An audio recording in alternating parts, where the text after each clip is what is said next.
My lords, since today is Valentine's Day, a day celebrating love across the Empire, I thought it prudent to bring a report on 5 events steeped in love and affection.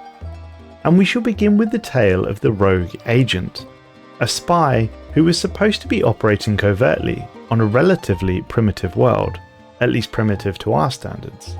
This agent, however, appears to have become embroiled in a romantic relationship and gone down quite the path to pursue and protect his newfound love. Dr. Leela, our scientist in orbit, reports. One of our covert operatives, a Philip Fry, who is operating on the pre-FTL world of Amazonia, has gone rogue. The poor, misguided fool has apparently become smitten by the giantess race of humanoid females that we've designated Amazonians. He is indeed supposed to be investigating the Amazonian culture. One Amazonian in particular, a female named Gertrude, has been a key devotee of his attentions, and the 2 of them appear to have eloped to parts unknown on the surface of the planet. We are as of yet uncertain whether our agent has revealed his true alien nature to his love interest, or if he is still posing as an Amazonian male. Needless to say, this is clearly a tremendous security breach. We should do everything in our power to bring this Philip Fry back and give him the psychiatric care he is so clearly in need of. Several days have passed and we have still had no contact from Fry. Reports are beginning to surface from local media outlets on Amazonia that speak of some massive global conspiracy perpetrated by aliens. The respectable Amazonia media has yet to touch on the subject, and much of what has been reported is pure conjecture, but there are some details that could only be known by someone with intimate knowledge of our covert operations. We can only assume that our rogue agent has been feeding information about our infiltration program to the media. This may require some damage control. Finally, our military intelligence has managed to pinpoint what they believe to be the location of Philip J. Fry. Captain Brannigan, our Navy representative, suggests that a ground assault to extract or terminate him would draw too much attention, but it could be possible to destroy the entire city block he is in through limited orbital bombardment. Our infiltration cells have prepared a cover story for the local media that will blame the destruction on a meteor strike. We should act quickly. We may not get another opportunity. Within only hours, however, it would appear that we do not need to take action at all.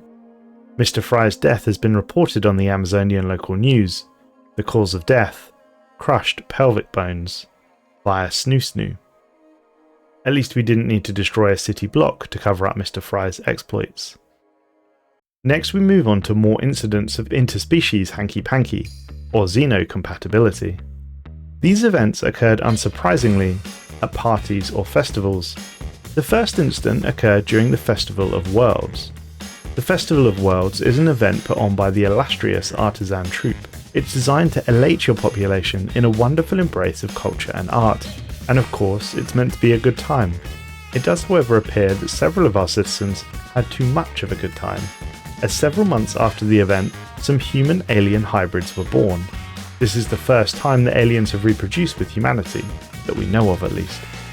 The second incident was when the caravanners came to our core systems.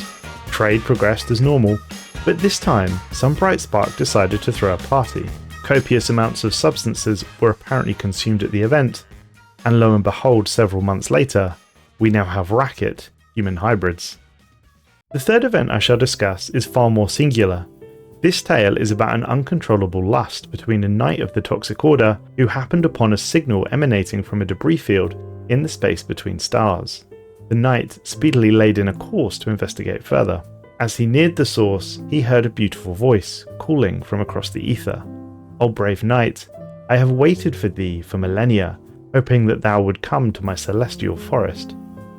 Now that art here, I hope thou wilt spare me the time for a visit to my own humble abode. I promise thou shalt find it worthwhile."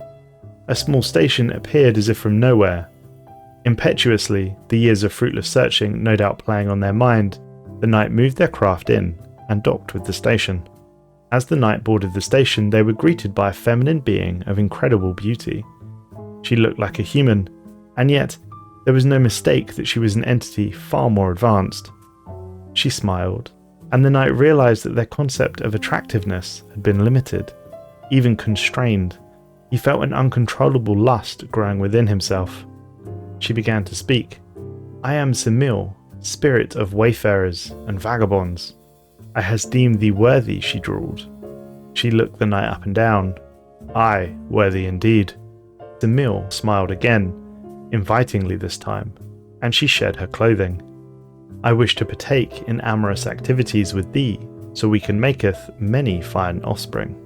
What followed defies description, and the knight would later refuse to speak of it. After the conclusion, his view fell upon a curious device. The air seemed to shimmer in ever-changing patterns around it, and though it was quite small, it gave off an aura of vastness. The knight was sure he had never seen anything like it before. Semil lay asleep. The knight hesitated. Some instinct told him he should leave, quickly, before she awoke. Despite her fairness, he sensed a great wrath in her, slumbering below the surface. And yet, the knightly order, which for so long had treated him with scorn during his long and fruitless search, would surely praise him highly if he returned with a mysterious object to investigate. Despite the urge to steal the device, the knight leant over to Semil and gently kissed her on the forehead. Her eyes shot open. "Fair knight, I grieve that we must now part ways, for thou must go back to thy castle, and I to my own dimension, but know that wherever you go, thou and thy people do go with my own blessing." The knight boarded his craft, and he felt a new vigour coursing through him. And indeed, the entirety of humanity seemed to feel this as well. The chronicles would somewhat smuttily record that that year a particularly large cohort of children was born. It was time well spent indeed. The penultimate event I shall discuss today is not a romantic one, unless you're into that of course, but one nevertheless steeped in emotion and love. It is an event enshrined in history. I speak of course of Bubbles, the legendary space amoeba. Dr. Marley reports on how we found Bubbles and how Bubbles captured the Commonwealth's heart. During routine surveillance of the Antares system, we identified and located movement in the upper atmosphere of Antares 6. Surprisingly, there was no ship hidden in the clouds, but rather a young space amoeba. Its mother nowhere to be seen. We wondered if it had been abandoned. It was rather sweet. In any case, there was no way of knowing how the juvenile was separated from its mother, or others of its kind. But one thing is for certain, it appears to have imprinted on our ship. As the crew and I completed the survey of the gas giant, we found that the amoeba was following us. It has proven quite difficult to shake, and I have, in all honesty, taken quite a shine to the youngster's determination. I intend to allow the juvenile to follow the ship, and I am certain that we may learn more about space amoebas in the process. But in truth, I wish no harm to come upon this creature. I believe we should protect it, if we are able. Several months have passed, and it would appear that the amoeba juvenile that joined our science fleet some time ago has now reached full maturity. She is now an impressive adult. She is no less loyal to the ships that gave her a new home when she was stranded back in the Antares system. Her time spent with the fleet appears to have encouraged adaptive behaviours not typically found with wild space amoebas. She is a more formidable presence on the battlefield than others of her kind. Across the Commonwealth of Man, her image has become somewhat of a mascot for the human spirit. The crew and I, now that she is old enough, feel comfortable in naming her. There was a debate, of course, but I had secretly given her a name on the first day we met. She would be called Bubbles from here on out, officially. Several decades later, Bubbles continues to roam our inner colonies. She is far more independent these days, though we tend to keep her away from our borders for obvious reasons. Despite that, she is quite formidable. She has become a force that even the best equipped battleship would have trouble contending with. Seeing her billowing flagella enter a system never fails to lift the human spirit. The final item to discuss is without doubt most receiving of our affections and most able to return our love. I speak of course of the worm. We first encountered the worm when it deemed us worthy to receive its love poems, sent via a black hole. We studied this black hole intensely, deeply, until it requested something of us, a scientist. The scientist went, willingly stating, "This will be the end of me. I know I won't come back, but I think I always knew that this would happen. Whatever is in this black hole has been waiting for us for a long, long time. And I think it's been waiting for me since before I was born. We went down this path because we wished to embrace the worm's love. We strived for decades to bring the worm to us. We wished to embrace its love. We have met it out there, where the void is tormented by gravity. It seems to have taken a personal interest in us. There are mathematical proofs that it loves us.